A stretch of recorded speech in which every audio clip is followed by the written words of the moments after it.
Hello everyone and welcome to this introduction to Pixelmon. A lot of you have been watching my videos on Pixelmon with my girlfriend Kitty and expressed that you don't really know what's going on. So I just figured I'd do a short video explaining you this game and Pokemon in general, as to get a better understanding of what we are actually doing, because we are going through the game in a pretty high pace and not really telling you what we're doing or why we're doing something. I'd like to take this time and opportunity to tell you guys and explain a little bit of what's going on and why we do certain things. Now, Pokemon in general is, well, the franchise is over 20 years old this year, and it consists of a lot of creatures that live alongside humans in the world. And Pokemon are basically just your average animals, but with a little bit of a cartoony feel to them. The first thing you need to know about Pokemon is that they all have special traits. And as you start off in the world, you are supposed to pick a Pokemon that you start off with. You always start off with one Pokemon. The goal of the game, however, is to collect them all. So you start off with one, and by catching them, you try to collect every single one of them. Currently, there's over 700 Pokemon. In Pixelmon, however, the game isn't up to the latest generations yet, but there should be over, well, the Pokédex says there are 649. In reality, I think Pixelmon only has 450 of them in the game itself, but that's still a lofty goal to get all 450 Pokemon collected. So yeah, it's a collecting game basically, and the way you collect them is you catch them. Now, as you start off, you'll be low level, and to catch bigger, better, stronger Pokemon, you'll have to make your own Pokemon stronger, because the way you catch Pokemon is you fight them until they're at the point of getting knocked out, and that is when they're at their weakest, and you collect them or you try to catch them. Now, to weaken a strong Pokemon, you have to have strong Pokemon yourself. So you have to level them up by fighting them and training them against other Pokemon. But we'll get into that later. When you first start off the game, however, you get the choice to pick a Pokemon out of the 15 Pokemon. Now, why are there only 15 Pokemon? Because Pixelmon only has the first 5 generations of Pokemon in the game. The way it works is the Game Boy versions of the game, the actual role-playing game, each game represents one generation. So the generation from 20 years ago, red and blue and green, and even yellow, started off with Bulbasaur, Squirtle, and Charmander to start off with. Then gold and silver, the version after that, you had the choice to start with Chikorita, Totodile, and Cyndaquil. So each game they made on the Game Boy had new Pokemon added to him, but you were located in a different part of, well, basically Japan, and that part of Japan had other animals or Pokemon that were living in that area. Therefore, you had to catch different Pokemon that you had to in the version before that. As of now, I think there's 6 or 7 generations, but Pixelmon has the first 5 generations, and each generation has their own set of Pokemon you can start off with.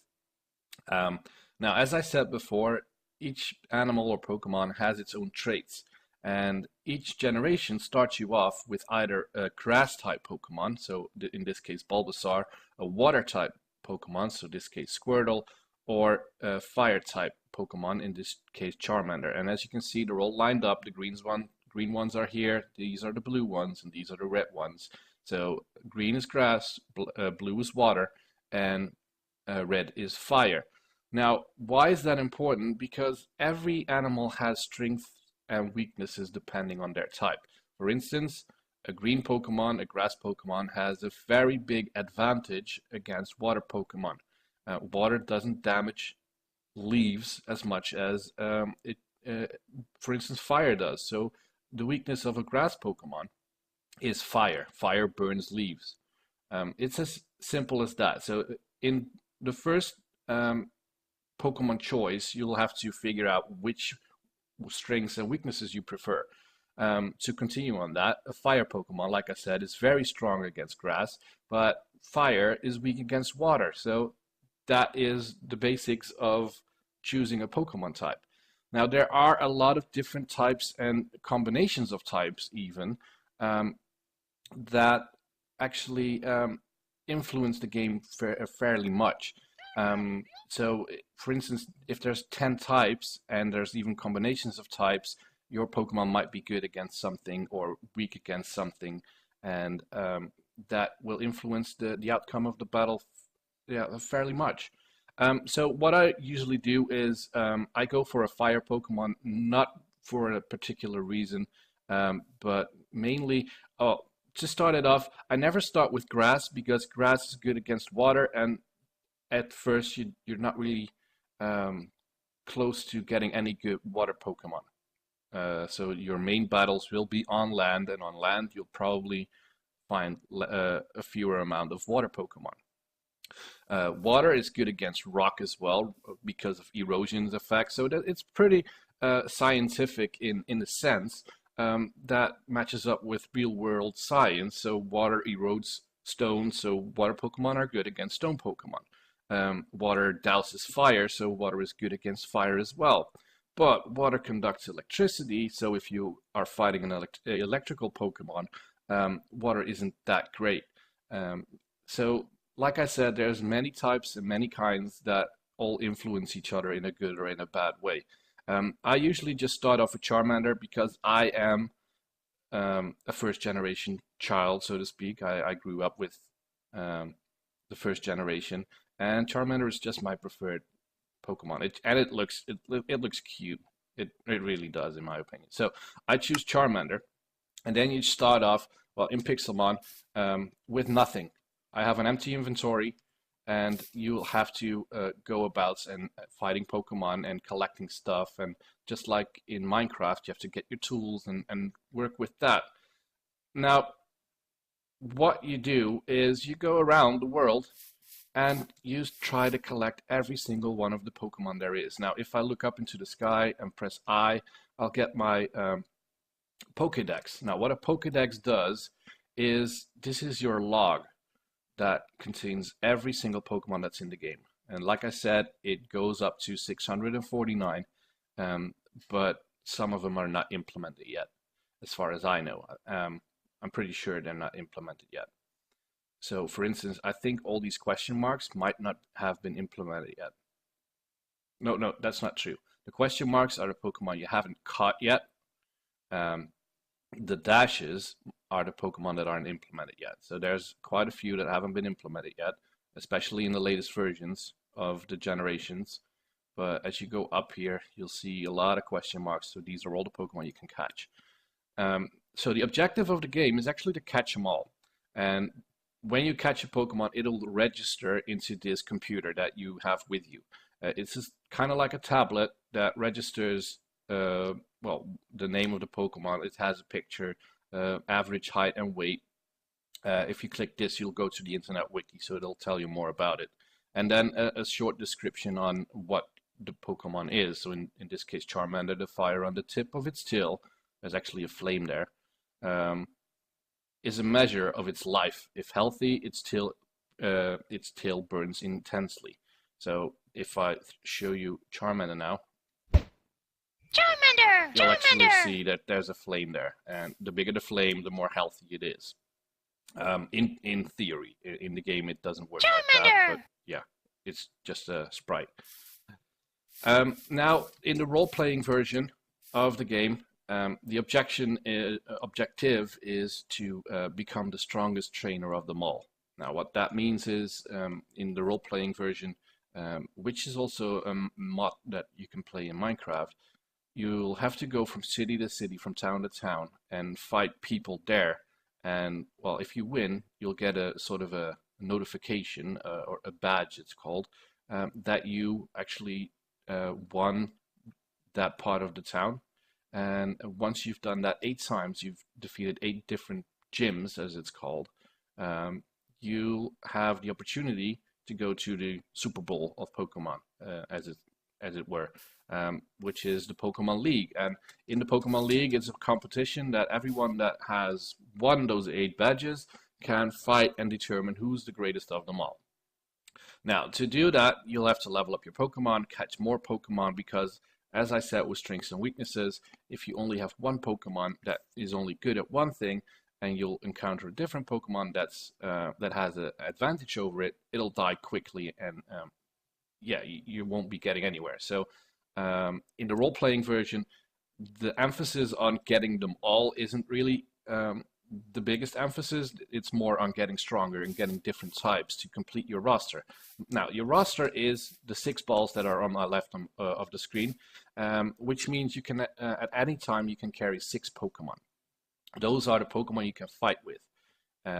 If you catch more Pokemon, they will be sent to a storage computer, which you can access and then swap out your Pokemon there.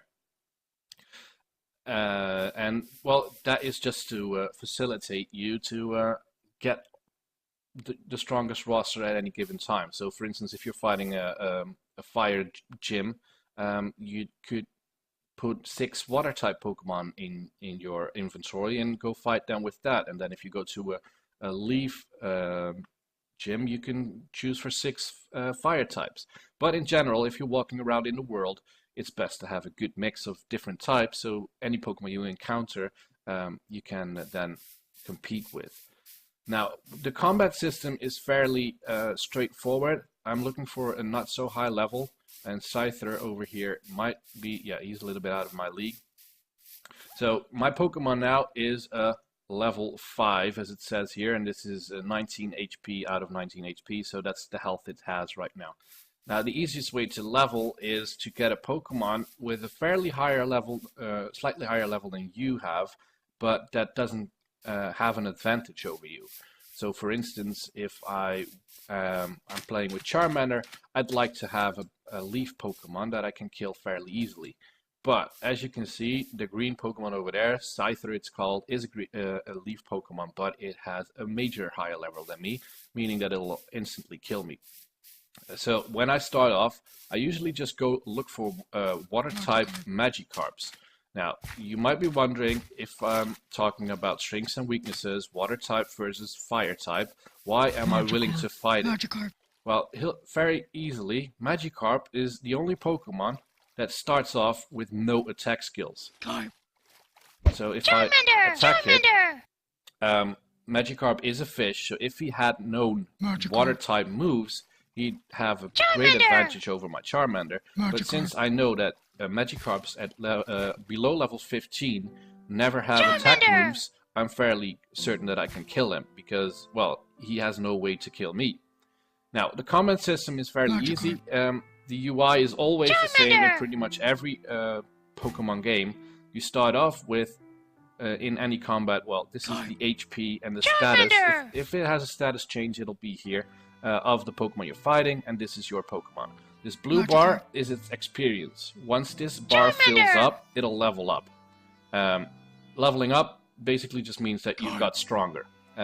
When your level rises, your skills rises, so its attack force will rise, its defense forces will rise, and at some point even, when you reach a certain level of a Pokemon, it will evolve into an even stronger version of itself. So like Darwin, Pokemon evolution is a big thing. For Charmander, at level 16, it'll evolve into its next stage. At level 36, it'll evolve into its final stage, which is Charizard, which is fairly awesome, and well, he just kicks ass. So that's how you get stronger, by battling. If I kill Magikarp with Charmander, this bar will fill up slightly, and as soon as I've earned enough experience points, it'll level up, and so on and so on. So how does the fighting work?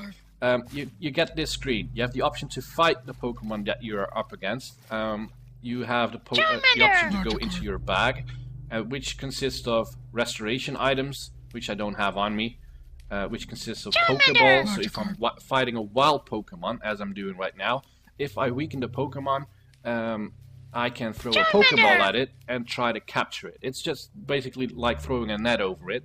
The more damaged the Pokemon is that you're fighting, the higher chance of it getting stuck in said Pokeball or net, and therefore once it gets completely stuck, it can't get out, and it's yours. You retrieve the Pokeball, and you have a new Pokemon to fight with. There's different types of Pokeballs, depending on level, depending on type. For instance, there's a dive ball that has an advantage in capturing water type Pokemon, but that's all too much detail for now. At least if you throw a Pokeball at a damaged Pokemon, it will have a chance of capturing it, and if you capture it, it'll be yours forever. Then battle items, something like you can increase your strength through this well, by using an item like this, and HP and PP restoration, which means, well, these are your healing items and your move items. So each move that you use has a certain amount of power points, and once those are depleted, you have used up that move for your Pokemon until you heal it back up. So those are the bag items, and you have the option to run. If you're in a wild Pokemon battle, you have the option to run away and just let it be and try to get away from the battle. This will not always work, especially not if the other Pokemon has a higher base speed than you do. But if you don't want to fight it, or if you think you're going to lose, you can try and run away. Now, this is fully turn-based game, meaning that if I hit fight, I can choose which move I want to do. And I now have two moves, Growl and Scratch. Growl will yell at the Pokemon and try to get its attack force down. If I scratch it, I will literally just fling my claw at it and scratch it. Now, as you can see here, this move has 35 PP, meaning that I can do this move 35 times before I run out of the strength to do it, and I won't be able to. Let's just scratch it for now. And as I said, it's turn-based. So as I'm doing this, the opposing Pokemon or trainer is looking at the same screen for their Pokemon, and they're choosing the same things that we are choosing. Well, only different moves because it's a different Pokemon. And based on the status of the Pokemon, so the base speed of Charmander and the base speed of Magikarp, the game just calculates who has the highest speed and therefore should take the first hit. So I use Scratch. Magikarp uses Splash, so apparently Magikarp had a higher base speed because he got to go first, but nothing happened. That's what I try to explain. Magikarp doesn't have an attack move. Oh, and the game just cycles through it automatically. If you click, it'll speed up, but it'll go through anyway. So Magikarp had a higher speed, so he had the opportunity to go first, and then it was my turn, and I used Scratch. And the cycle repeats. I get the same opportunity to either fight the Pokemon, switch out for a different Pokemon, but I don't have different Pokemon, so I can't switch out over here. This is very useful if you're in a multi-Pokemon battle with a trainer, and he throws out a Pokemon that has an advantage over you. You can just switch your Pokemon that has an advantage over that Pokemon. But just for references, we are going to kill this Magikarp. He gets to go first again. Nothing happened. I am scratching it, and it got damaged. Now, these are all at the lower levels fairly straightforward. Let's do a Growl and see what that does. Magikarp uses Splash again. It's the only move it knows, so it can't alternate moves right now. I'm using Growl, and Magikarp's attack was decreased. This is completely useless at this point because Magikarp doesn't know how to attack. But if it had known how to attack, it would now deal less damage to me. It's also RNG based a little bit, meaning that if I use Scratch, it usually has an opportunity to actually miss the Pokemon, depending on either the type of skill that you're using or on the evasiveness skill of the Pokemon you're using it against. So let's just kill him off. And Magikarp died. I received an item that he was carrying around. Apparently he was holding clownfishes. It's a food item, so I'm not complaining. Plus I got 35 experience. Now, if I go to my summary, you can now see that my experience bar is filling up. I have earned 35 experience, and I need another 44, or I need a 44 in total to level it up to the next level. Over here, it also says the type of Pokemon you're using. So in this case, this is a fire emblem, meaning that it's a fire Pokemon. It does not tell you what its strengths and weaknesses towards other Pokemon types are. So I know this is a fire type and I know it's weak against water, but there's no way that the game is going to tell you that it's weak against water, except for when you're using it. So if I use a fire type move against a water type Pokemon, let's try that out. I'm going to level him up to level 6, I think, and that'll give me a new move because he has grown in experience. He will automatically learn a new move, which is called Amber, which is a fire type move. Once I've done that, we're going to fight Magikarp again. Magikarp is a water type Pokemon, and I'm going to show you what happens if I use a fire type move on a water type Pokemon. So be right back. And we're back. I level up Charmander to be level 7. That's when he learns Amber. And we are now trying to go and attack a Magikarp. I also spawned in some Pokeballs as to show you what will happen if we try to capture a Pokemon. Could you come back? I know you guys can't really tell what's happening underneath the water, but if you're in the game yourself, you'll be able to see the Pokemon swimming around. So I'm now looking for a Magikarp, and all 3 of them just swam away, and I think that one is a little bit too high of a level. Magikarp. No, that's a level 14 Pokemon. Should be good enough. Charmander! There you go. So, Charmander! now, if I go to my choice menu, I have an extra option for Amber, which is a fire type move. This is a water type Pokemon, and it's not telling me not to use this move, except for when I use it, Magikarp uses Flash, nothing happens. I'm using Amber, and now it's going to tell me it wasn't very effective. So here you get to see if I am using the right moves or not.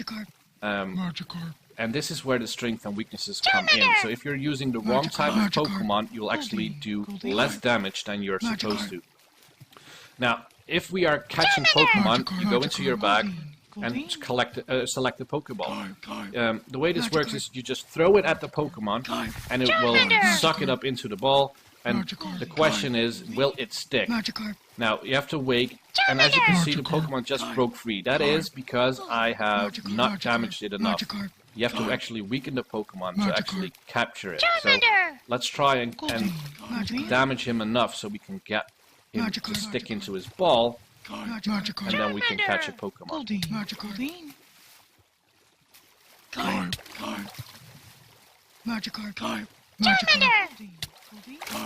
So now I'm picking up the pace. I'm just clicking the same scratch move over and over.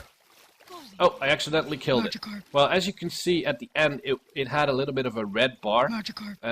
Its health was at a red status. That is the opportune time to throw a Pokeball. That is when the Pokemon is at its weakest, meaning that it has only 10% of its health left. And you will be able to catch it. Well, you have a higher chance of capturing it. It's not a given that you will capture it because they can just jump out of the Pokeballs. So let's try that one more time. To actually capture a Pokemon. One more scratch. There you go. So now its health is below 10% of its max health. This is the opportune time to try and capture it. So you go into your bag, you throw a Pokeball again. It is sucked into the ball, and now we wait. And there you have it. We just caught Magikarp. And as you can see, Magikarp, because I didn't have the full roster on my left, I didn't have 6 Pokemon, it was automatically sent to my roster. That's a trainer, so to become the strongest in the world, this is someone that's trying the same thing. He's level 21, meaning that his Pokemons are at, on average, level 21, so he's out of my league right now.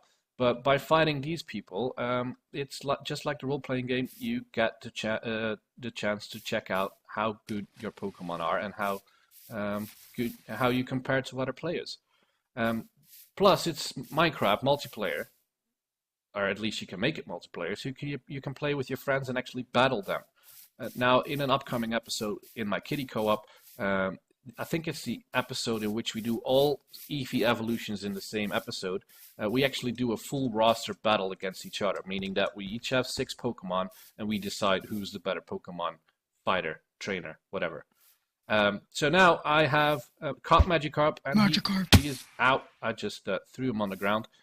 I can actually use him to fight with as well. So as you can see in this short video, it's not that short. Oh crap! I have caught a level Charmander, so he's becoming stronger, enabling me to fight stronger Pokemon. And I've caught different Pokemon, in this case, a water-type Pokemon, that I can later use to fight different types of Pokemon with that I wouldn't be able to fight with my Charmander. So, all in all, the goal of the game is become the strongest trainer, meaning get your Pokemon to be the highest level and kick anyone's butt. And by doing so, and to do so, you have to catch different Pokemon. Now, that's where the Pokedex come in. These are all the Pokemon you can catch. As I said, the stripes are the ones that aren't implemented yet, but I'm in cheat mode right now, so that's why you can see every single one of them. But these are the Pokemon that you can capture. Now, there are special Pokemon that do not appear in the world, but they do appear in the world, but not so very often. Those are legendaries. For instance, a Mew or a Mewtwo. These are special Pokemon and are legendaries. They will only spawn under certain circumstances. Same as with Articuno, Zapdos, Moltres, and there's about 20 or so in this total list that are considered legendaries.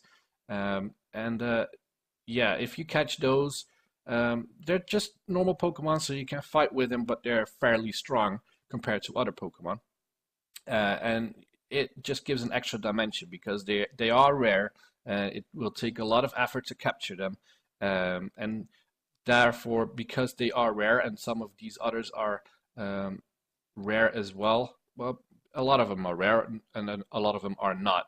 But it will be a challenge to complete this list and capture every single one of them. And that is just the game, the name of the game. Capture them all. That's why the subtitle of Pokemon is Gotta Catch Them All.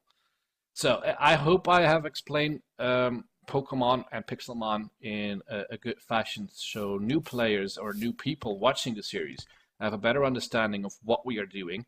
And yeah, if you have questions, just drop them down below, and I'll do my best to answer them. So thank you for watching this one. If you liked it, please leave a like down below, and I'll see you in the regular series of Pixelmon with my girlfriend Co-op. Bye!